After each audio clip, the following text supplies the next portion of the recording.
aussi sont beaucoup plus rares, ce sont des jeunes filles, c'est des Maliennes, des 4 Maliennes, bon, lesquelles je n'ai pas su. Ces photos aussi sont beaucoup plus rares, ce sont des jeunes filles. Alors il y a quelque chose de tout à fait particulier aujourd'hui, c'est qu'il y a une merveilleuse exposition de photos noir et blanc, réalisée par un photographe, mais un grand humaniste surtout, je pense. Et pour eux, c'est une honte. Donc, vous ne trouverez pas leurs papiers, donc vous ne saurez pas d'où ils viennent exactement, pour ne pas justement les renvoyer chez eux. C'est surtout ce qu'il en dit qui m'a beaucoup parlé. Donc les photos sont très belles, mais c'est surtout les histoires qu'il y a derrière. C'est un jeune Afghan, lui, il voulait que je rentre dans la tente, il voulait que je le photographie dans sa tente. C'était très intéressant de les voir mis dans un espace comme la bibliothèque. Je pense que ça prête à l'échange.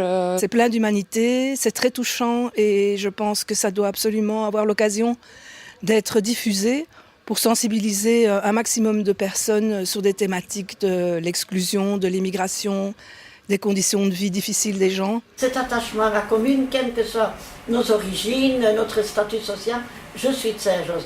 Et mais je suis de Saint-Josse, c'est vous. C'est vous qui l'avez créé, c'est vous qui l'avez induit. Et je ne pourrai jamais assez vous remercier pour le travail que vous faites sur le terrain. Vous êtes pour nous une source d'inspiration permanente.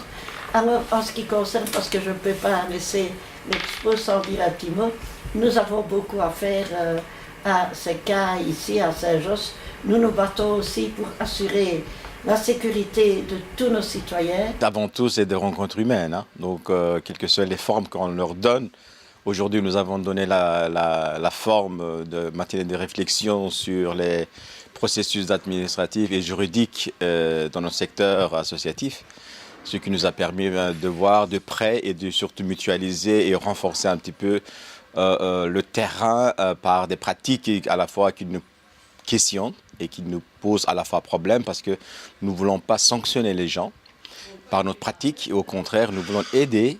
J'ai tenu à être présent aujourd'hui à cette matinée du secteur associatif de la cohésion sociale de Saint-Josse parce que c'est important de savoir ce qu'ils vivent au quotidien. Et aujourd'hui, c'était vraiment très intéressant de se rendre compte qu'il y a beaucoup de contraintes, notamment les contraintes administratives et budgétaires, la difficulté d'avoir des administrateurs, de trouver des bénévoles.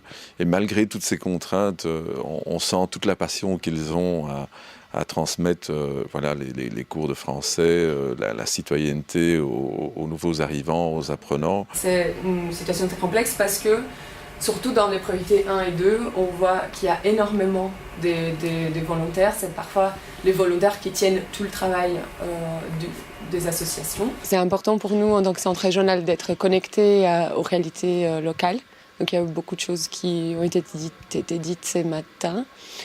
Ça rejoint ce qu'on a entendu dans d'autres communes, dans d'autres milieux associatifs, notamment sur la question du contexte qui est très dur, avec très peu de financement, donc une précarité des acteurs associatifs, une précarisation du public qui a des conséquences aussi sur l'action, ça a été dit aussi ce matin. Aujourd'hui, les associations reçoivent 50% moins de 25 000 €.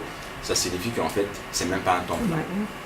Heureusement qu'il y a d'autres programmes complémentaires qu'elle arrive à combler le vide. Ce qui est important dans ce genre de moment, c'est que les opérateurs associatifs puissent se retrouver pour pouvoir échanger sur leurs pratiques et aussi sur leurs objectifs. La commune doit absolument accompagner le secteur de la cohésion sociale. Nous devons être à leur côté parce que c'est un secteur essentiel pour l'intégration des personnes qui arrivent sur le territoire.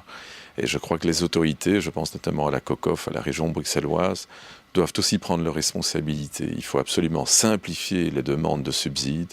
Il faut amener plus de moyens vers ces associations pour faire en sorte que le travail sur le terrain soit amélioré quantitativement, qu'il y ait plus d'enfants qui soient dans les écoles de devoirs, plus d'apprenants dans les cours de français, mais que par ailleurs, qualitativement, les projets qui sont portés par le terrain soient retenus par les autorités.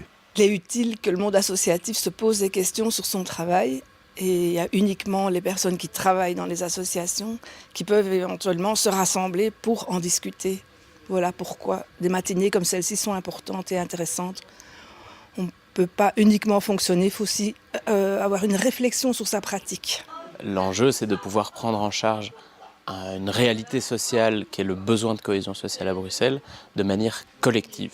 Et donc ces journées-là, ça profite à la fois aux travailleurs des associations, mais aussi aux projets des associations, ça les rend meilleurs.